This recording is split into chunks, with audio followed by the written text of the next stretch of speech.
اللهم ارحمني بالقرآن واجعله لي إماما ونورا وهدى ورحمة.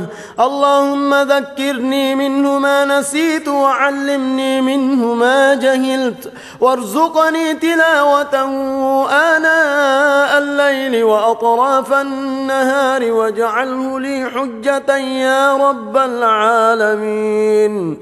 اللهم أصلح لي ديني الذي هو عصمة أمري، وأصلح لي دنياي التي فيها معاشي، وأصلح لي آخرتي التي فيها معادي، واجعل الحياة زيادة لي في كل خير، واجعل الموت راحة لي من كل شر. اللهم اجعل خير عمري آخره، وخير عملي خواتمه، وخير أيامي يوم ألقاك فيه. اللهم إني أسألك عيشة هنية وميتة سوية ومردا غير مخز ولا فاضح.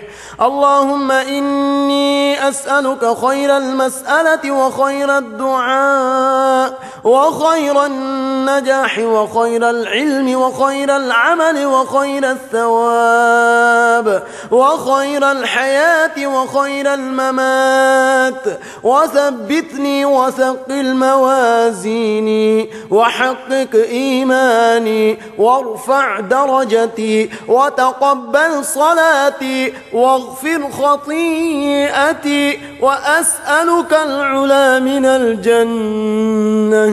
اللهم إني أسألك معجبات رحمتك وعزائم مغفرتك والسلامة من كل إثم والغنيمة من كل بر والفوز بالجنة والنجاة من النار. اللهم أحسن عاقبتنا في الأمور كلها، وأجرنا من خزي الدنيا وعذاب الآخرة.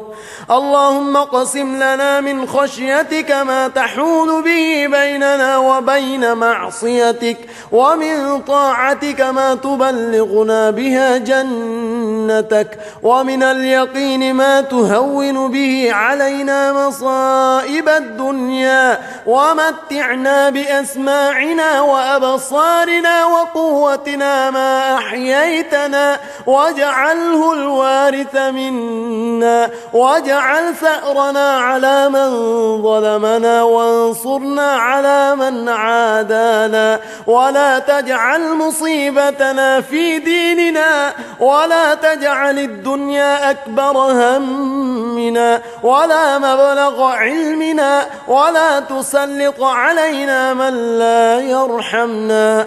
اللهم لا تدع لنا ذنبا إلا غفرته، ولا هما إلا فرجته، ولا دينا إلا قضيته، ولا حاجة من حوائج الدنيا والآخرة إلا قضيتها يا أرحم الراحمين. ربنا آتنا في الدنيا حسنة وفي الآخرة حسنة وقنا عذاب النار. وصلى الله على نبينا محمد وعلى آله وأصحابه الأخيار وسلم تسليما كثيرا. سبحان ربك رب العزة عما يصفون، وسلام على المرسلين، والحمد لله رب العالمين.